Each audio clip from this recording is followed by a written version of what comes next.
There are enemies who do not come with weapons in their hands, but with whispers in their mouths. They do not strike your body, they strike your soul. And if you do not see their traps, you may walk into them smiling.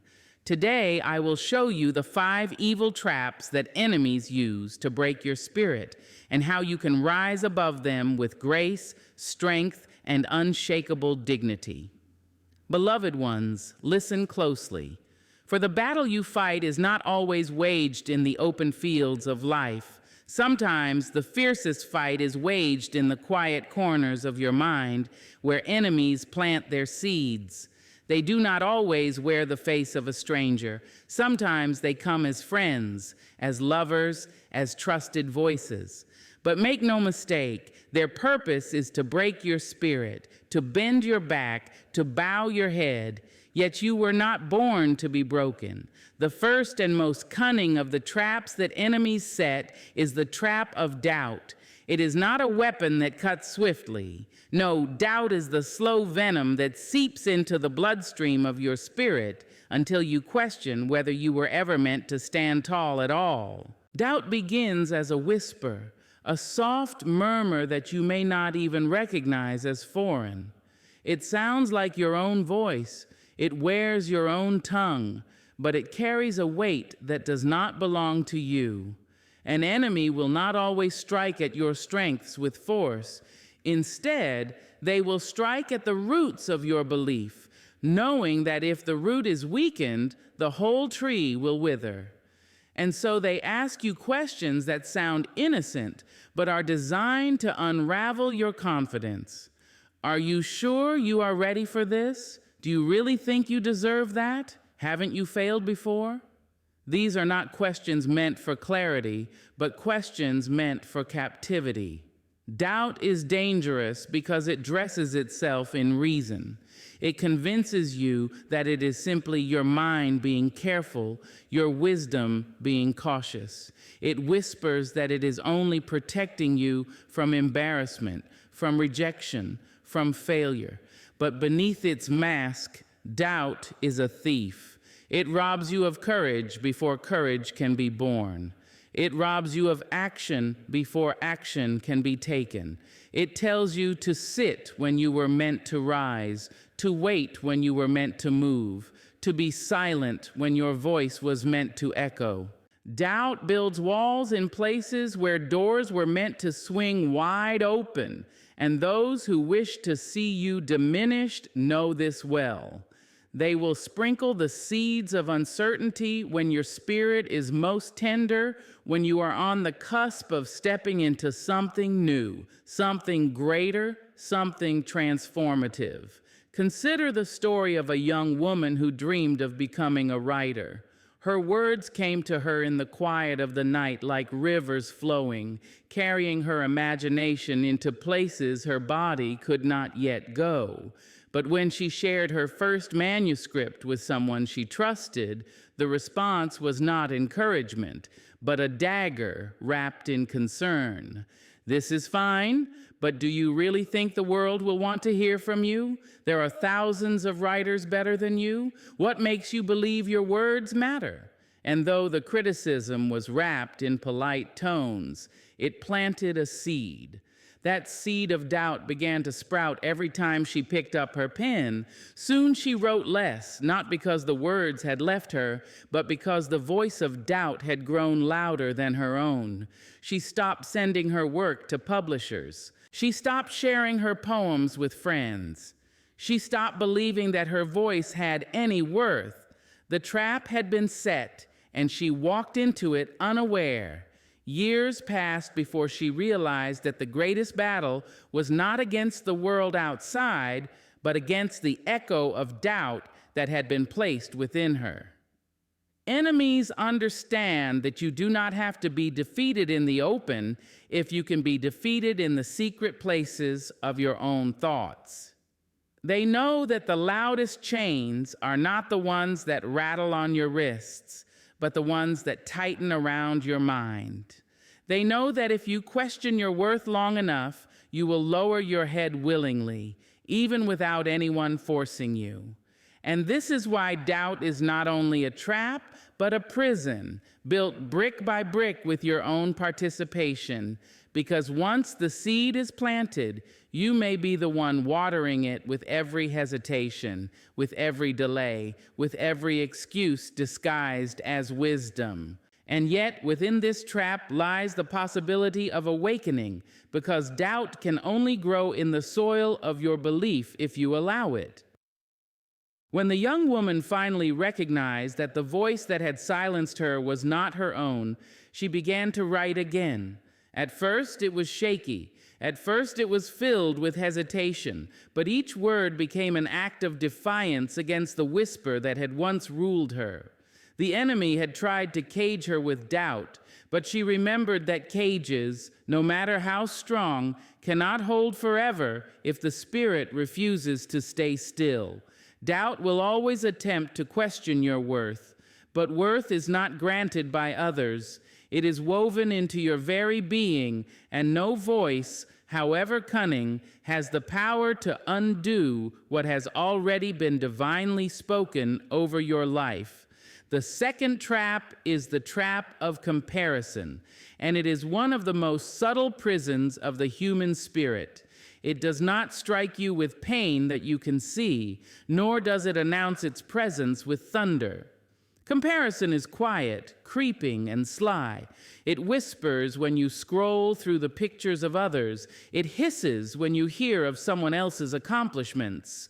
And it sneaks into your heart when you measure your worth against the steps of another's journey. This trap convinces you that joy must be borrowed from someone else's sorrow, that success is only valid if it outruns another's, that beauty is only beautiful if it diminishes the shine of another. Enemies know this, and so they do not need to push you down with their own hands. They only need to place a mirror before you and tilt it toward someone else. When you look into it, you no longer see yourself. You see a shadow of another, and you begin to believe that the shadow is brighter than your light. Comparison is not new. From the beginning of time, human hearts have been tempted to measure their blessings by the yardstick of another. A brother looks at a brother's offering and feels it is greater.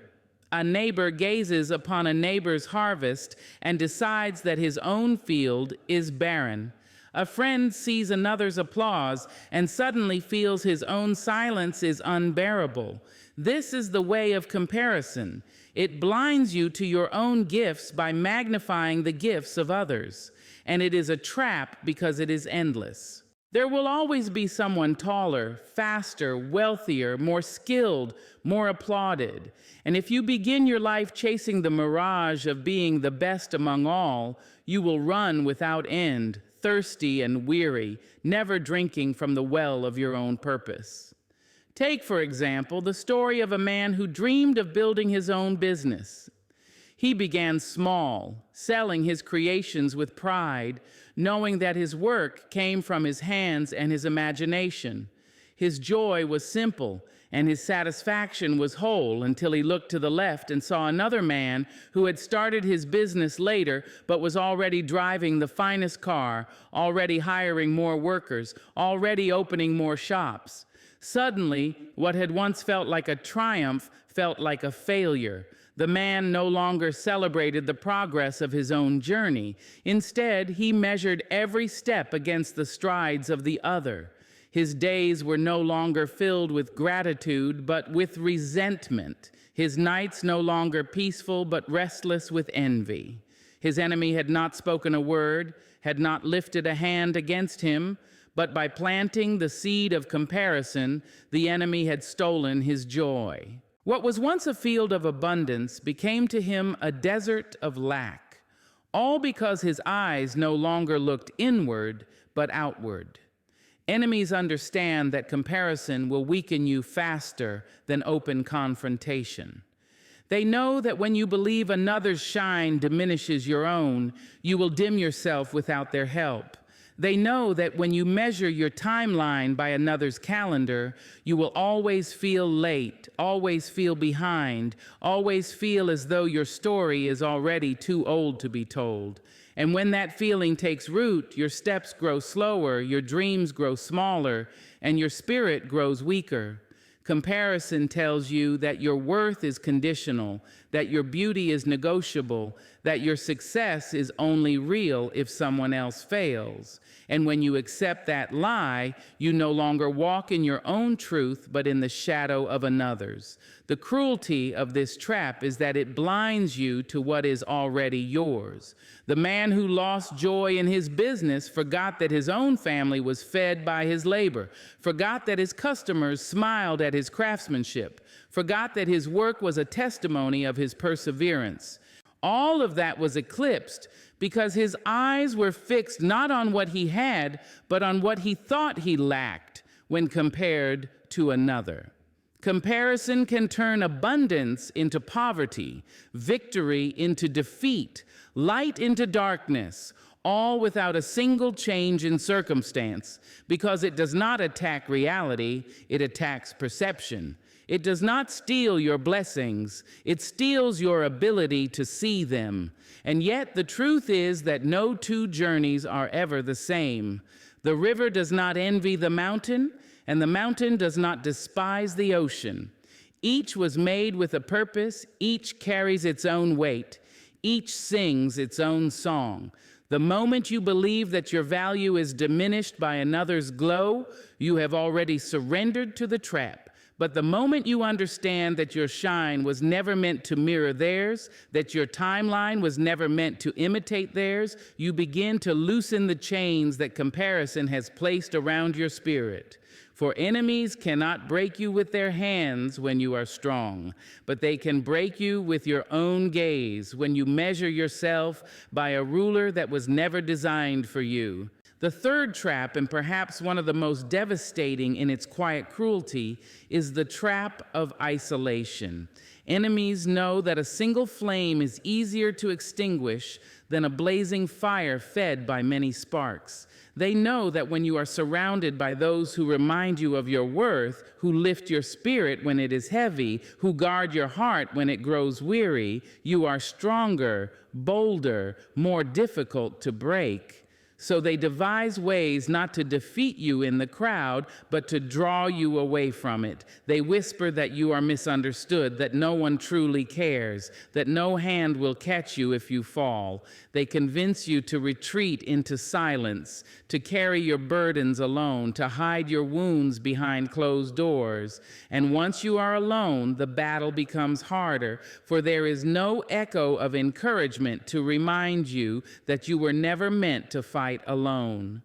Isolation is not always forced upon you by chains or walls. More often, it is wrapped in the illusion of self-preservation. You begin to say, I don't want to burden anyone. I don't want to explain myself again. I don't want to risk rejection. It is safer if I keep it all inside. This is how the trap closes in around you, not with violence, but with quiet consent. You believe you are protecting yourself, when in truth you are pulling away the very shields that were meant to protect you. For there is strength in shared struggle, but when you withdraw, your spirit becomes more vulnerable to attack. Enemies thrive in your solitude because the only voice left to speak to you is either their voice or the voice of your own fears. Consider the story of a young man who lost his job unexpectedly. At first, he was strong, telling himself he would find another, reminding himself that setbacks were temporary. But as weeks turned into months, shame crept in. He stopped answering his friends' calls, not because they had abandoned him, but because he could not bear the thought of them knowing his pain. He stopped attending family gatherings, afraid of the questions he would face. Slowly, his world became smaller. The laughter of his friends no longer reached his ears. The comfort of his family no longer wrapped around him. Alone, he sat with his fears, and those fears grew louder each day. Enemies did not have to remind him that he was a failure. Isolation gave his own doubts the perfect stage to rehearse that lie again and again. What had begun as disappointment became despair, not because he was weak, but because he was alone in his struggle. This is the wickedness of the trap. Isolation magnifies pain, stretches sorrow, and strengthens fear. When you are surrounded, someone will remind you of your victories when all you see are defeats.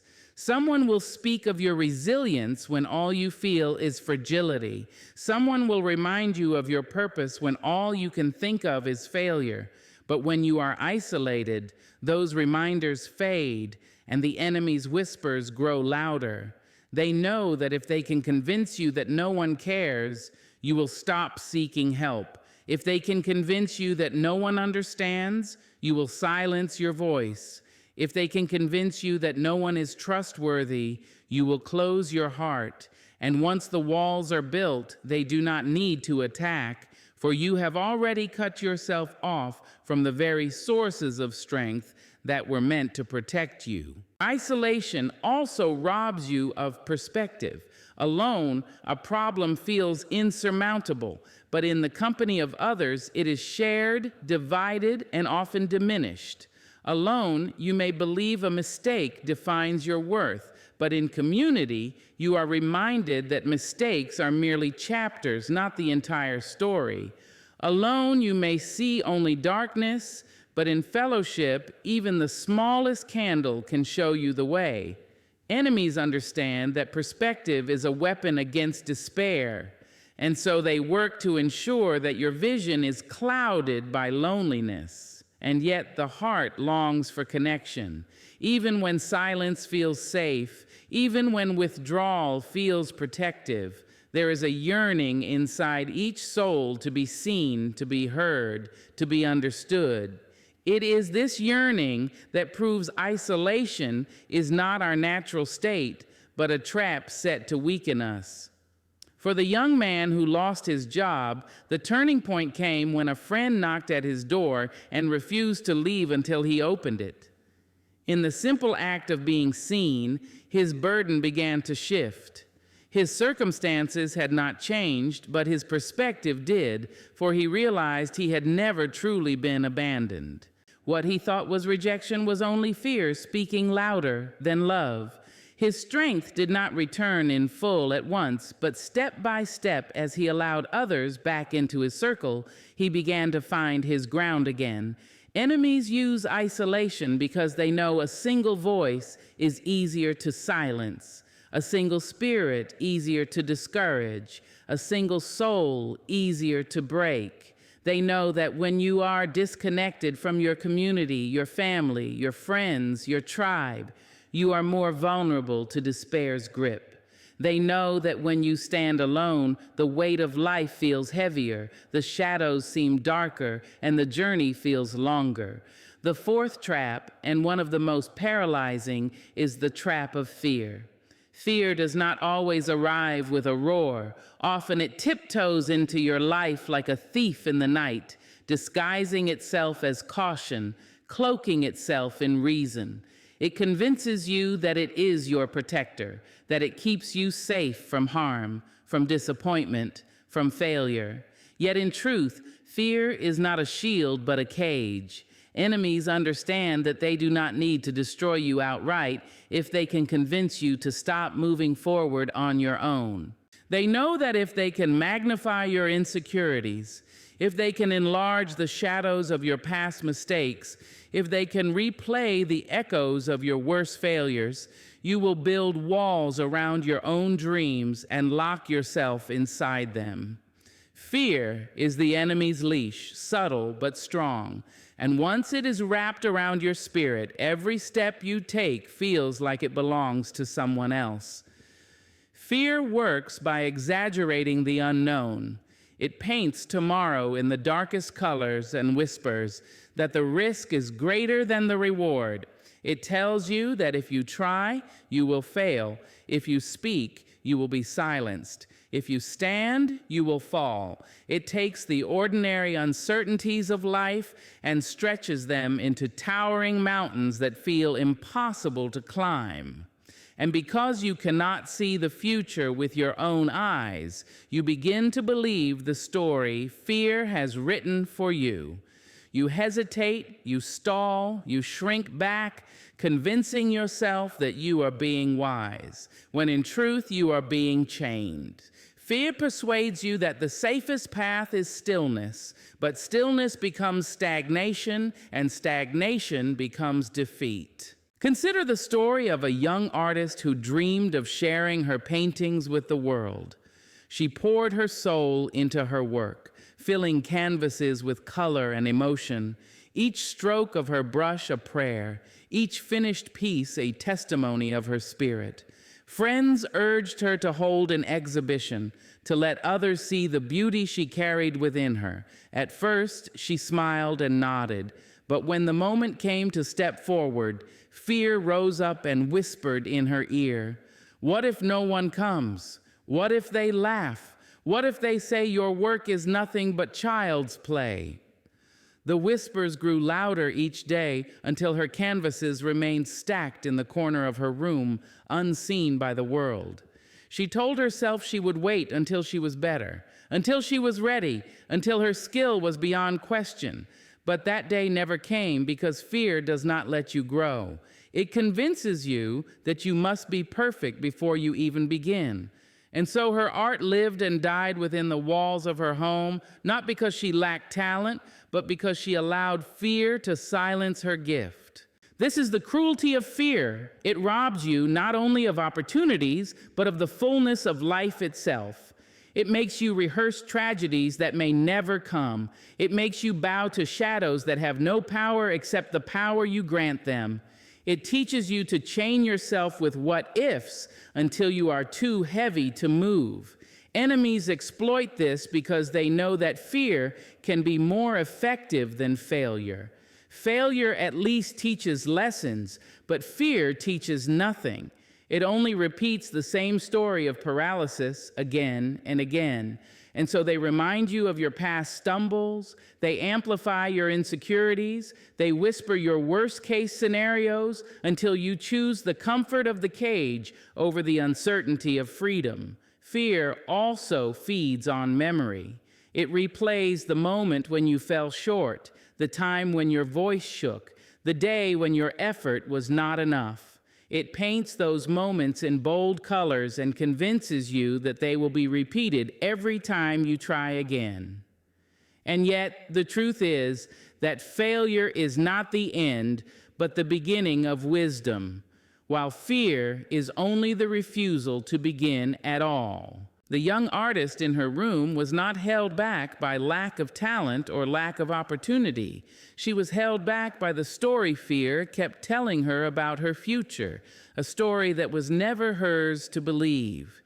Enemies understand that a fearful heart cannot dream freely, cannot love fully, cannot stand firmly. They know that fear bends your posture, lowers your head, quiets your voice. They know that if they can keep you trembling at the thought of what might go wrong, you will never discover what might go right.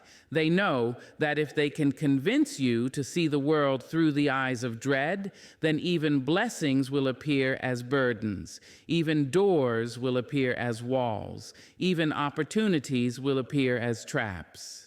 Fear is their most reliable weapon because it requires so little effort. Once planted, it grows on its own, watered by your imagination, nurtured by your hesitation, rooted in your silence. And in this trap, so many spirits remain bound, not because they lack the ability to soar, but because they have convinced themselves that flying is too dangerous to attempt. They remain grounded, their wings folded, their dreams clipped, believing that safety lies in stillness, when in truth, safety lies in movement, in courage, in daring to step forward even when the ground beneath you shakes.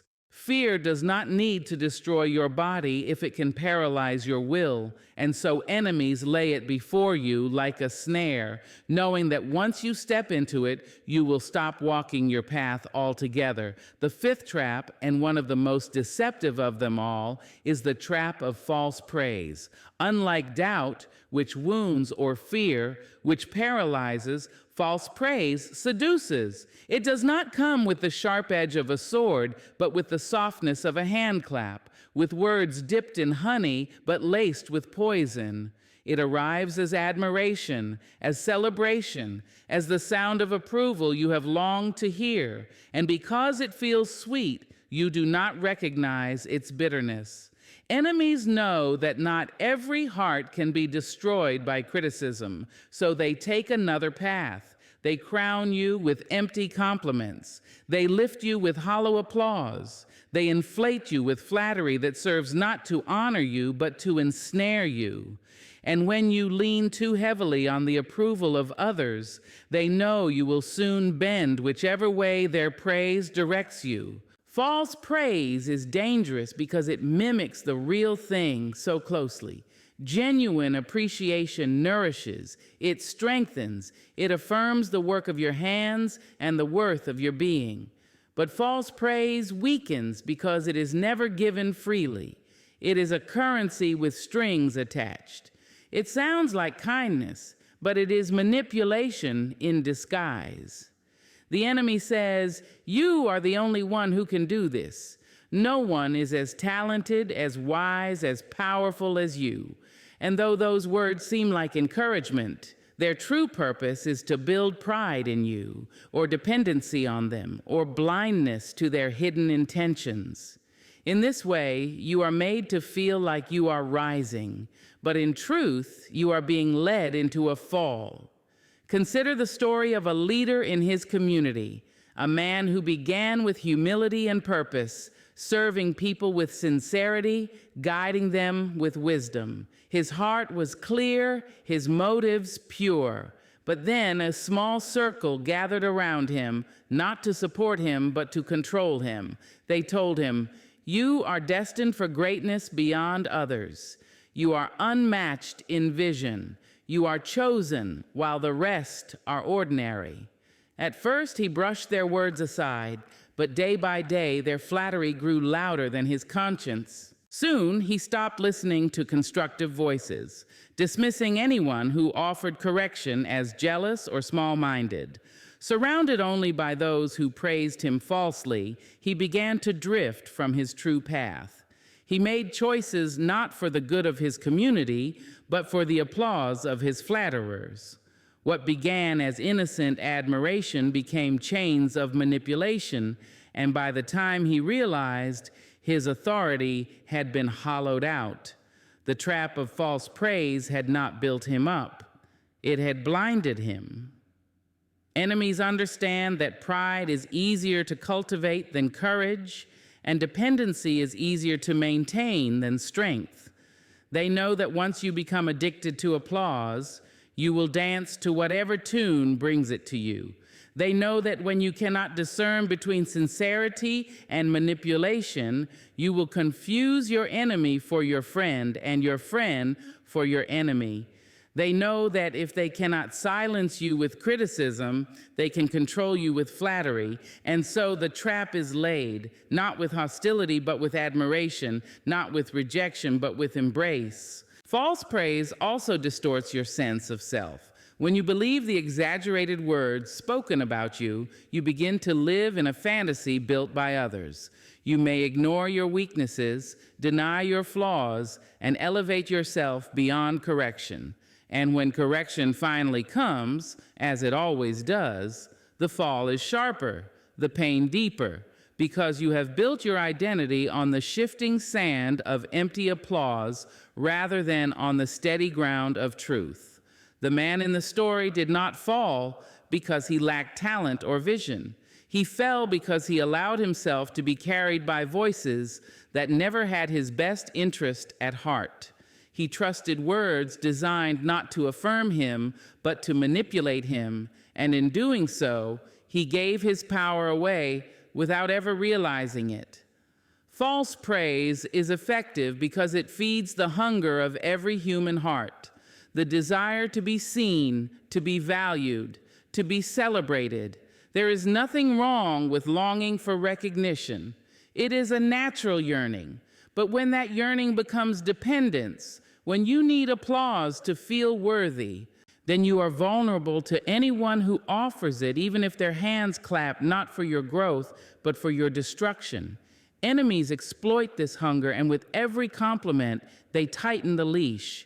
What appears to be admiration is actually control, and what seems like encouragement is in truth entrapment. The trap of false praise has led many astray, for it convinces you that you are walking on air when in fact you are walking on fragile glass. It blinds you to reality, distracts you from purpose, and surrounds you with voices that echo only what you want to hear, never what you need to hear. And once you are cut off from truth, once you dismiss all honest correction, once you silence all genuine voices, you are left at the mercy of those who cheer the loudest, and those cheers are often the drumbeat leading you toward your downfall. The sixth trap, and perhaps the most merciless of them all, is the trap of hopelessness. Unlike doubt, which makes you question, or fear, which makes you hesitate, hopelessness aims to drain you completely. It whispers not only that you cannot win, but that winning is no longer worth trying for. It convinces you that your tomorrows will mirror your yesterdays, that the days ahead carry nothing but the same gray weight of despair you already know. Enemies love this trap because once hopelessness settles in your heart, they no longer need to fight you. You surrender without a struggle. You stop reaching, you stop dreaming, you stop moving. Your body may continue, but your spirit sits down in the ashes. Hopelessness does not come suddenly. It creeps in through repeated disappointments, through prolonged struggles, through the constant replay of unanswered prayers and unrealized goals. It feeds on exhaustion. It tells you, you have tried too many times. You have prayed too long. You have worked too hard for too little. Why bother again? And slowly, like water carving stone, it erodes your will. Enemies know this, and so they do not always need to defeat you with a single blow. They can simply let life's weight sit heavy on you until the light in your eyes grows dim and the fire in your heart flickers out. When hopelessness enters, it blinds you to opportunity, deafens you to encouragement, and numbs you to possibility. Consider the story of a woman who dreamed of healing others through medicine. She studied hard. She poured herself into her books. She stayed up late into the night, her mind filled with purpose. But the entrance exam for medical school stood before her like a mountain. She took it once and failed. She tried again the next year and failed once more. Each time she fell, her resolve weakened. Her friends encouraged her, her family told her she could rise again, but inside, a darker voice grew louder. This is not for you. You are not meant for this. Stop embarrassing yourself. Stop wasting your time. By the third failure, she stopped trying altogether. Not because she lacked intelligence, not because she lacked determination, but because hopelessness had convinced her that the future she longed for was no longer possible.